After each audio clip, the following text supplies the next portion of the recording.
Hello and welcome to Unleashed. I'm your host, Will Bachman. Today, I'm happy to welcome our guest, Matt Sobieski, who is a McKinsey alum and an expert in manufacturing. And we're going to be talking about how to analyze a manufacturing company. And this is a bit of a sister episode to a resource that Umbrex has published that you'll hear us referring to. If you go to umbrex.com/resources and search down the page for the resource, How to Analyze a Manufacturing Company, we have this guide of 47 different analyses that you might do on a manufacturing company. And each one of those, it walks you through step by step how to do the analysis, when you might want to do the analysis, the calculation, how to improve on that metric. And Matt, who's had experience, analyzing manufacturing companies, where he's going to tell some stories about some of these analyses. We're not going to go through all 47. He's going to go through, highlight some, and talk about how he's done it in practice. So, Matt, welcome to the show. Thanks, Will. Happy to be here. So, Matt, tell us just where would you like to start? What do you do when you first, walk in the doors of a manufacturing plant on an assignment to, help them improve their performance? Absolutely. So typically, the clients I've worked with in the past, right, they're often struggling to perform. Could be any number of reasons, right? Oftentimes it's financially driven, maybe it's capacity or operationally. They're looking to expand or grow. Done lots of stuff as a consultant, whether it's poor to good or good to great. But I like to get the problem statement correct up front. So as you said, there's 47 different analyses that you can do here. I think making sure you understand what's the problem you're trying to solve is really important. And as consultants, that's important anyway. So I often like to get my hands around, talking to maybe the plant manager or, kind of head of operations or something. What are the biggest challenges, right? I like to understand where they're spending their money. What are the biggest cost buckets? What do they perceive their operational constraints or capacity constraints are inside the factory? And from there, that helps me figure out what's the first analysis I need to get started on. All right, great. And so it sounds like you would jump down to what we have under the finance and asset management section here, starting with a cost of goods sold breakdown and margin analysis, which is one of those 47 analyses, just to get your hands around what's the cost structure of the plant. And I imagine you might also be looking at sort of just in terms of production, what they're producing. There might be some other things you look at, like Absolutely. backlogs or inventory levels, or what else are you looking at, in the early days of Absolutely. a project? At the end of the day, a manufacturing company is serving a customer, right? So you have to understand who the end customer is and what some of those constraints are. Did work with a agricultural manufacturing company in the kind of middle of the pandemic. Supply chain constraints all over the place. And so for us, right, they were trying to ship a bunch of orders out. They didn't have the parts to do the orders. So we did kind of an analysis with them on sort of what are the SKUs that they're producing and what are the SKUs that they can produce, and how do you get down to a place where you can keep your team members busy producing something and work with your customers and your customer expectations to realize that you might not get that perfect thing, but there's oftentimes an opportunity to simplify what you're offering to be able to increase the productivity of the factory. And so they went from basically stopping and starting the production line, rearranging the schedule, which was very chaotic for folks kind of in the warehouse, to actually streamlining a bit of their ordering so that they could support it in the production in a kind of a constrained environment. So that's just like one example of where we looked at that. But going back to kind of the cost piece, what's important is oftentimes, you'll join a facility and they'll say, here are my biggest problems. And I've heard a lot recently where it's, we don't have the right people, we don't have enough people, so on and so forth. That's where, you want to understand your cost bucket, because if labor is a big cost, right, you may want to focus on how to use your labor more efficiently. If it's not the biggest cost, say it's materials, you want to look at, in some cases, you might be able to affect maybe there's waste or, maybe there's an issue with kind of inventory management or something like that. But understanding where your big cost buckets are, I think, is a great starting place. That's almost always where I'll begin at the beginning. Well, double click on that. Tell us a little bit more. You walk in, you say, okay, I want to understand your big cost buckets and so forth. How do you actually do that in practice? I imagine in some cases, the cost information might not be the highest data quality. Maybe it Absolutely. has like just sort of labor cost, but you don't know where the people are working in the plant, or it might have just, it doesn't break it down maybe by part type. It just, oh, we spent this much on Granger and this much on some other distributor. Exactly. And you have no idea like what are the SKUs, what are the parts. So what are some of the challenges you faced when you're doing that cost bucket analysis? And how do you go about, actually getting a true understanding of the cost across the plant? Yeah, great question. And unfortunately, all too common. So I was at a different manufacturing client where they had issues with their cost per unit. So they couldn't get their arms around their cost per unit. And the data that they provided us, right? We were looking at direct labor. What we learned was that people had a home department in their manufacturing facility. So they would come in and they would log into their home department, and then they would go get loaned out to another product line. And so at the end of the day, you had people that were all logged in their home department, and you'd see like a bunch of cost on line one, and there were 0 units produced on line one. And so we had, you basically had, you could at a summary level, right? You could see how many people were in the plant that day and how many things did they produce, but it was useless in terms of differentiating like a cost per unit. And I think they had like 6 or 8 different production lines. In that situation, what I ended up doing was actually going out and walking the floor. The best thing you can do is the Gemba, right? Go where the work is, and actually did observations. So over a period of time, I think it was a week, we went and actually counted the number of people that were on the production line, started out with in the morning meetings, how many people were in your crew meeting, and then got a sense for how many units did you produce on that line, and really had to kind of track closely. So we invested some time, a few days on the floor to really like track that stuff. And it gave us a little bit of at least like better direction in terms of that fidelity. So, I mean, so much of, especially in that first bucket of operations, is you have to go out and understand what the plant is doing and how they're doing it. Talk to us about some insights that you've gained in the past when you've done this initial, look at the different cost buckets, some things that you've maybe discovered that the plant manager wasn't aware of that indicated there are some opportunities. Yeah. So, particularly if you have plants where there hasn't been a lot of turnover, or you've had leaders that have been in those positions for a long time. We're in an inflationary environment in the U.S., right? So costs have kind of slowly creeped up. Labor costs are getting higher. The ability that we have as consultants to come in and ask those questions, that fresh perspective, I think gets you to challenge the folks that are there that maybe have never understood, why are your material costs so high, or why are your overtime costs so high? I mean, I hear that a lot. There was another client I worked with who was fighting with overtime, and they had like this sort of historical overtime number that they kind of expected, which was a lot higher than I would have assumed. And what we ended up realizing was it's similar to the first example. It was a lot of scheduling challenges, and so because they didn't think about the root cause of the problem and look at how they were scheduling work and matching what they needed to produce with the people that were there, they would end up having folks stay over, or they would have issues with equipment that would break down. And then they're like, oh, we need to get these orders out this day. So like, let's just pay for people to stay on.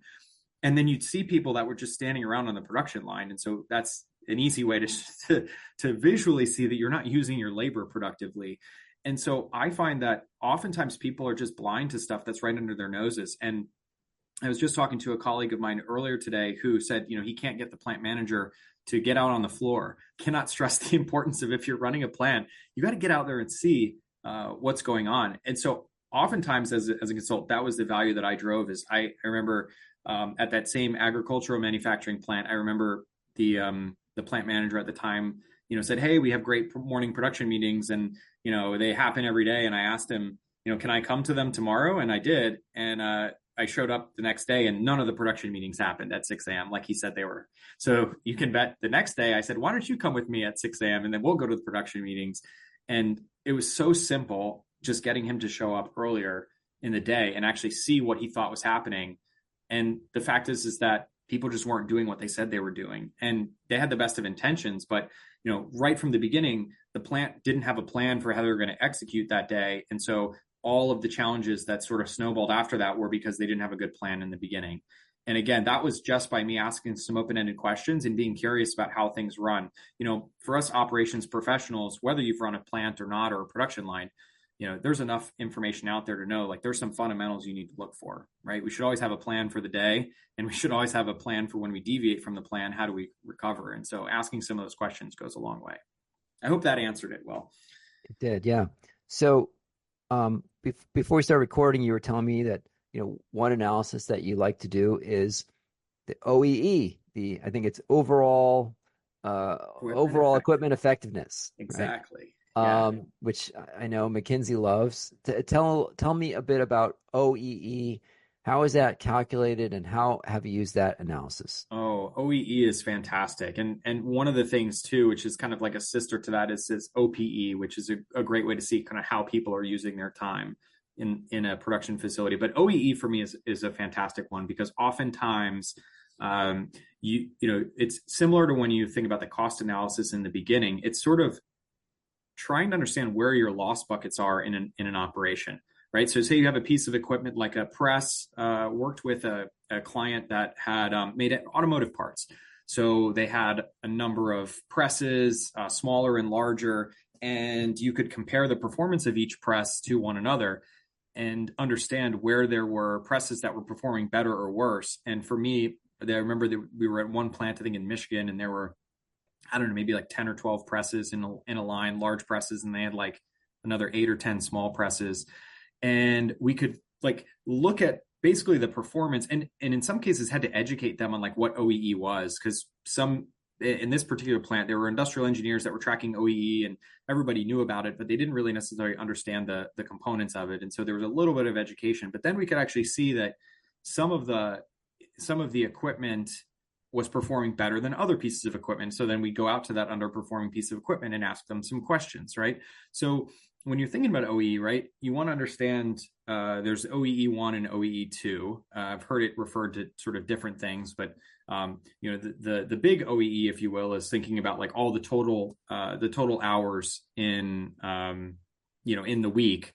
What can we do to increase the efficiency of that machine, right? So that could be, hey, the plant's at capacity, but we're only running one shift. Hey, if we add a second shift, that equipment is higher utilized. But what's more common is you're looking at the utilization and that sort of OEE2, which is in the shift, right? So say you have an 8-hour shift. How much of that 8-hour shift is the machine producing?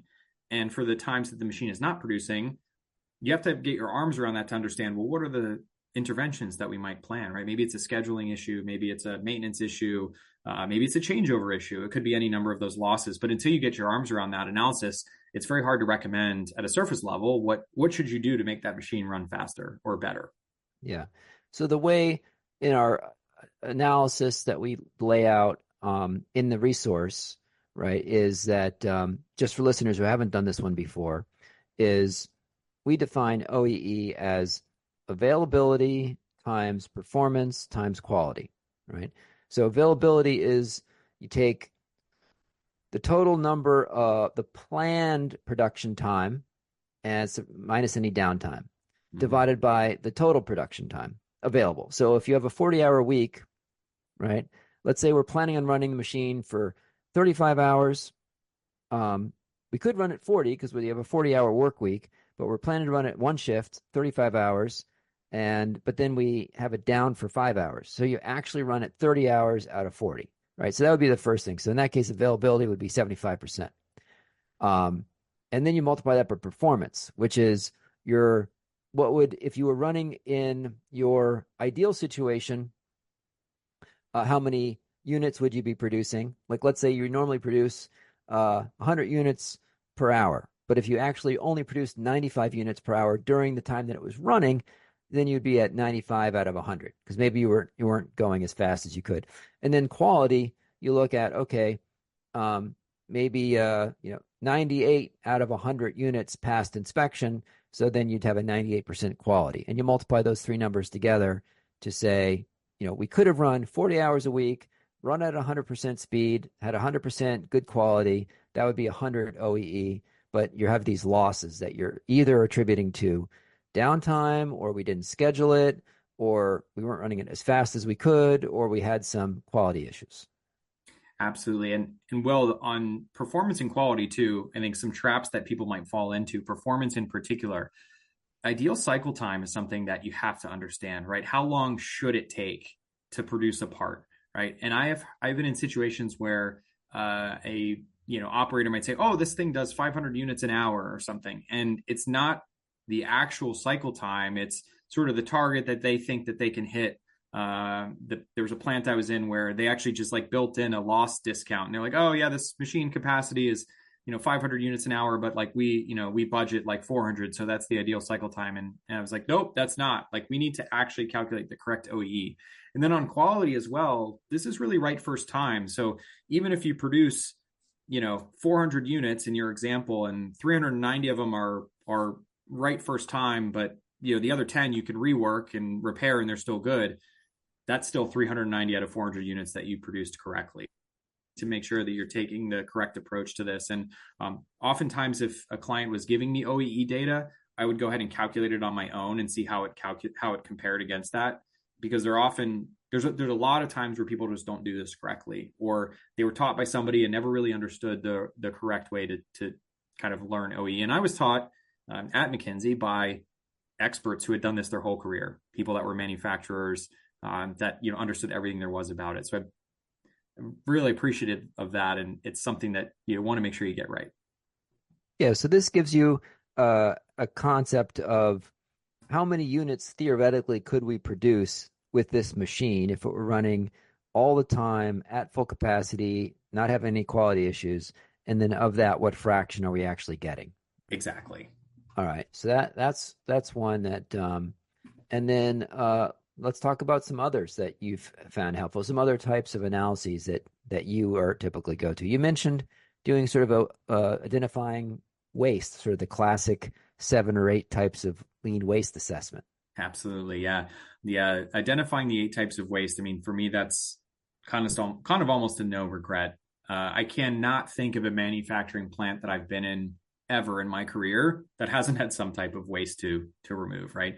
And so I know you mentioned the 7 or 8 types in this example, right? We talk about 7. The one that's typically the 8th, right, is intellect. You don't want people kind of using their brain power inefficiently. But for all intents and purposes, like the 7 wastes are the big ones, right, that you're often going to see on a production floor. And so again, the easy way to do this is to Gemba, go where the work is happening, and you kind of watch. What I would do when I mentioned this OPE, I think the overall, not the overall equipment effectiveness like OE, but operational performance assessment, or I forget what the actual term is. But it's basically a way where you actually observe the people and see what they're doing. So what I will look at is, maybe I'll station myself in an area and I will look for people who are waiting for something. I'll look for people who are taking 10 steps when they need to take 5 steps. People that are handling things too many times, people that have sort of repetitive or excessive motions, because oftentimes there's simple things that you can do in that particular production cell or environment to address some of these things and increase the capacity. There was a plant that I was at, it was a different automotive plant that was making, I think there were gears or some sort of transmission components, and they had basically a production cell that required, there were 2 operators, and it required basically the order in which they did things. These individuals were crisscrossing their production area. So there was just a ton of that, ton of motion. So we just saw like over back and forth across from one piece of equipment to another. And so what we actually had them do was move. So they basically were taking a part upstream. They were loading into a machine, and then they would take it out of the machine and finish. And there were like 3 or 4 machines that they were responsible for at a given time. And so what we ended up having them do was basically the parts that were coming in, we moved them to like a central location. So they were, instead of at like one end of the line, they were in the middle. So it took a little bit of kind of restructuring the path so that the forklift driver could get the parts in the right place. And then we kind of did a similar thing for like the good parts that were kind of leaving the area. So it was a very simple, very straightforward like movement. But all of a sudden we took this individual who was, 2 machines would get done at the same time, and it would take him 20 seconds to unload, to then now, he could do it in 10 seconds or 5 seconds, because he just didn't have to walk as far across to get the new part and to deliver the good part. And so you can't underestimate like how sort of impactful some of those simple things are. So just being able to get eyes on the factory, right? You can see when, things are being overproduced, when people are waiting for things, when, there's just overproduction, where there's over processing, or, excessive transportation. And then we would also see, there was another plant I was in where they had sort of an inventory thing where they just like, they felt more comfortable having like a bigger buffer stock kind of in front. So they would just go and get a bunch of extra material, and they were causing sort of like artificial demand signals upstream in their production line, because they just wanted to have this sort of comfortable buffer stock in front of them. And there was really no reason for it other than the individual just kind of felt like that. And so oftentimes in production facilities, people don't really understand the big picture. So they're often trying to optimize their little cell. And so if you can help them think about sort of what's the overall value stream, how do you utilize the factory kind of end to end, you'll find waste everywhere. Mm-hmm. Yeah. Yeah. I served a client once where every so often, predictably, they had this very special custom-made bottle that they needed to fill. Most of their packaging would be the standard bottles, but they had one SKU that was very customized bottle, and the lead time to order these bottles was like 7 or 8 weeks, right? And then about once a year, they would have some big order, and they'd have a stock out, and they'd use up all these bottles, and then it would take them 5 or 6 weeks before they could satisfy that order. And so we did the math and said, look, just buy a whole tractor trailer full worth of these bottles and put them in storage for a year. It's going to, you're going to need them eventually. It's cost you $3,000 to store them at this facility. And, instead of having not being able to serve your customer for like 6 weeks, just keep a whole tractor trailer load in storage. And, they were losing 50 or 100 grand. And on not being able to satisfy the order, and it cost them $3,000 a year just to have that inventory in place. Right? It's amazing. As example of waiting. The solutions are often very simple, but again, don't underestimate as a consultant your fresh perspective, right? Being able to come in and ask those questions that maybe someone hasn't asked in a while is really a privilege. Another one was they'd have some products that they would print the label themselves, and the plan was they would print the labels when they got the order. So when everybody would assemble, they'd sit there, they're ready to start filling the bottles and jars. At that point, they would print the labels.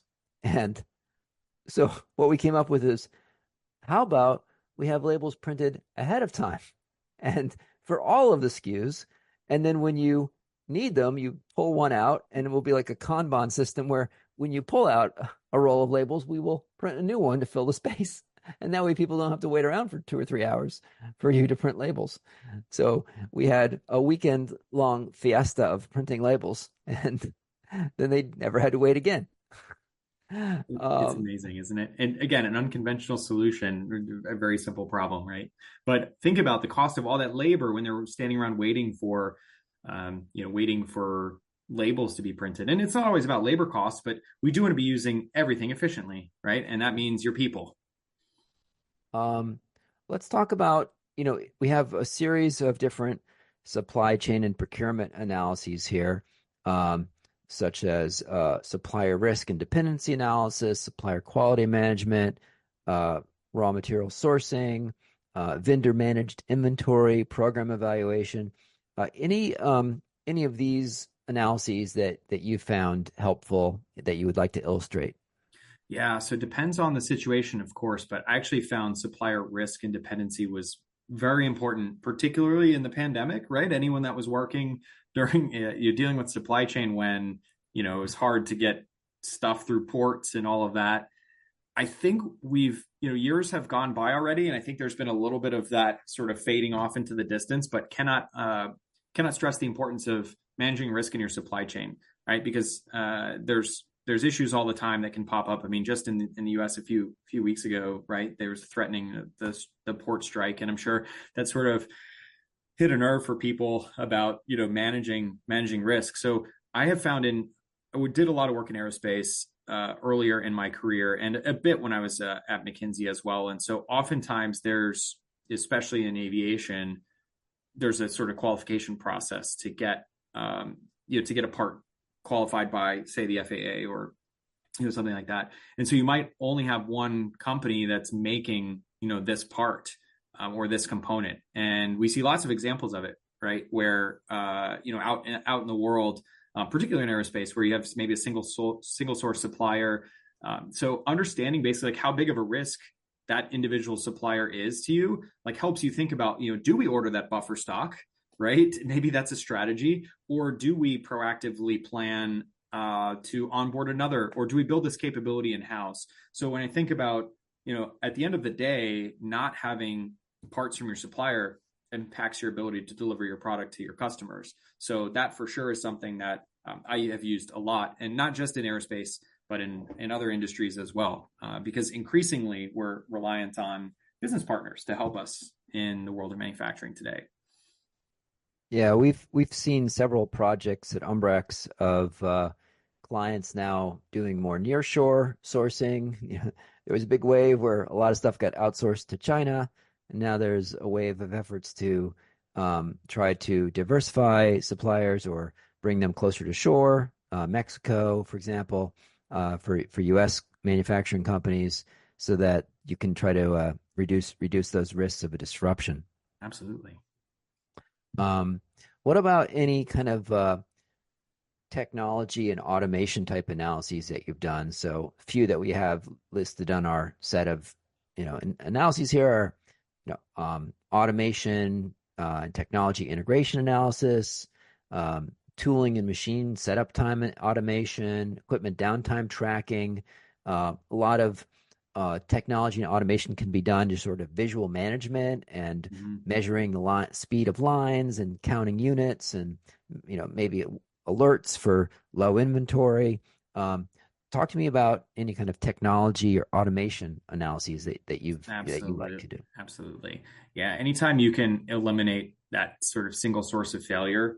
I can't tell you how many plants I've been in that, there was a report or something that was like this one person did it, and when they're on vacation, nobody did it. And so then we didn't have that information. There was a plant I was at many, many years ago that they actually had a production line with lots of stop buttons where you could, any employee could just sort of stop the line at any given time. And, there were PLCs that were just like feeding that data into a database, and the maintenance team collected that data, but they never did anything with it.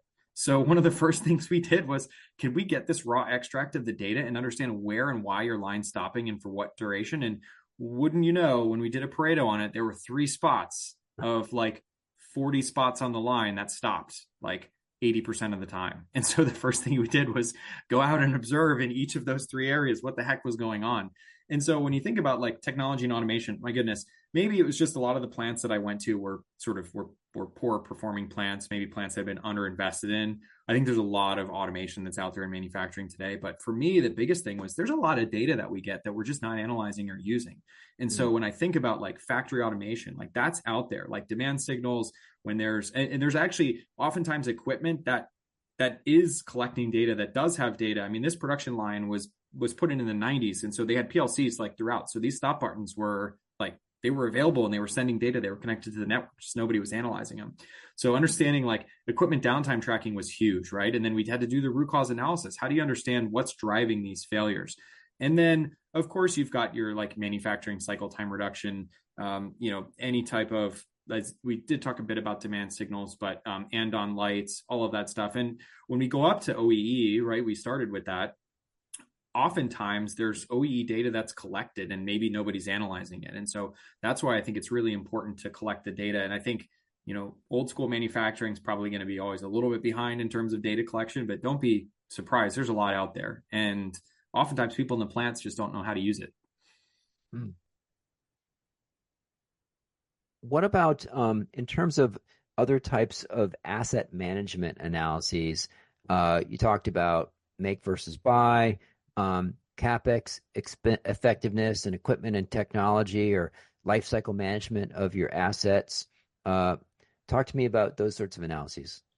Yeah, definitely. So CapEx is important, right? Plants are often struggling with how much do I spend on repairing a machine versus how much do I spend on replacing a machine. when I was in industry, I remember working at the defense manufacturer, and they had a tool that was very worn out. And rather than investing in replacing the tool, they just paid an individual, I think like a shift. It was like a shift every aircraft that we made to basically kind of like grind down this part so that it fit. And so you're thinking like this company that's a multi-million-dollar company is making this decision that rather than I'm going to spend the capex on the tool, I'm going to go and I'm going to spend, this labor cost to fix this, right? That worked in that situation. But when you think about a constrained environment, right, we hear this a lot in manufacturing today. Oh, it's hard to like keep people in jobs. Like there's a war for talent, all that fun stuff. So if you can, the equation changes, and if you can really understand what does it cost to make those right capital investments, and maybe free up that labor to do something more productive or more value added, if you will, putting on our lean hats. And then I think asset utilization is really important. There was an example I know I shared with you a bit earlier. We didn't talk about it on the podcast yet, but there was a client I worked at kind of near the beginning of my time at McKinsey, was an aluminum manufacturing plant. So they took like ingots of metal and then did hot work and cold work to basically just kind of roll into these sort of aluminum sheets. And so they called us up and said, hey, we've got an issue with there's a bottleneck in the cold mill in one of our plants. So we want you to come and take a look at it. So we, spent the first week just observing, asking a lot of questions, getting a lot of data. And what we realized was that the asset was running constantly, but every time they changed over to a new product, the asset would start and stop as they like tweak the kind of pieces of the parameters on the machine to get it running right. And then they would run the roll. It would go really well for 20 minutes. And then they would have a new product, and then they'd have to do a changeover again. And so the factory was sort of set up like kind of first in, first out. Sort of makes sense, right? You just run in material as it shows up. You want to keep your WIP really low. Well, what we figured out is that actually the machine performed better through an OEE analysis and thinking about our asset utilization. It ran better when we could just run longer strands of the same type of material. You would just run through material after material. So we convinced the plant to let us try this. We built up a bunch of material in front of the mill, and then when we ran it, we set a plant record in like a 24-hour period for like the number of material that the quantity of material that was run through this particular asset. So from a CEO standpoint, they were thinking, oh man, I'm going to have to make a big capital expense for a new piece of equipment. The reality was they needed to tweak their scheduling process upstream. And so we found out from the hot mill, it didn't really matter. They were just making stuff as it was coming in. It didn't really matter to them. But when it came to cold working, there was actually a big difference. And so they kind of went anti-lean, if you will, in terms of floor space. And they actually built up a lot of WIP in front of this asset because it helped it run more productively. And then they were able to improve their OEE, but keep their assets utilized, where then they could do the preventative maintenance in the right durations and the right times. And they weren't like sort of putting off things or waiting till the machine broke. And so when you think about asset utilization, right, it's a lot of like, are we using our equipment in the most effective ways possible? Amazing. Let's turn for a minute to just more broadly understanding your practice now. So you're at McKinsey for a few years. Now as an independent consultant, what are you focusing on? Yeah, absolutely. So I'm an ops guy. Started my career in operations. I'm most comfortable with kind of boots on the ground. I've got several pairs of steel toes laying around the house. So I'm most comfortable doing that. And so it's an area of expertise, but honestly, it's a passion of mine. I get really excited about going into plants and not always going into plants. Sometimes it's helping think about sort of a network footprint of a manufacturing facility. Have done a little bit in service ops, but just overall, I'm an ops guy, and I really love helping clients figure out how to make their operations better. I also did a bit of work in capability building and helping kind of upskill. Oftentimes, the knowledge and skills are there, but maybe people have never been taught how to use it and how to deploy it correctly. So, so I've been kind of spending my time and energy on how do I help operations of all types just get better. And that could be, hey, we're struggling, we need to reduce cost. Hey, we're struggling, we need to increase capacity. Or hey, we're getting ready to grow and we want to make sure we're doing the right things to get better. And we've been working with a colleague of mine as well, who's a Shingo guy. And he is, kind of Mr. Lean, if you will. He knows everything there is about it. So in some cases, working with clients who are just trying to be aspirational, they want to be the best of the best. And so how do we help them get there? And be happy to chat with anyone, whether it's a fellow consultant here at Umbrex, or someone who's interested in that work. Got a great network of manufacturing folks, and we're eager to help you solve your biggest problems. And where can people find you online? What's the best place? Is it your LinkedIn profile, a website? Yeah, welcome to find me on LinkedIn. I did start an LLC, but LinkedIn's probably the best place because I'm doing a couple of different things with a few different people, and so there's a good chance if you've got a problem, I can help you solve it. All right. Fantastic. Matt, thanks so much for joining today. And for listeners, we will include a link to Matt's profile so you can reach out to him, as well as a link to this resource that we've been talking about, how to analyze a manufacturing company. You can find that at umbrex.com on the resources tab. Matt, it was great speaking with you today. Awesome. Thank you so much for the time. Really enjoyed it.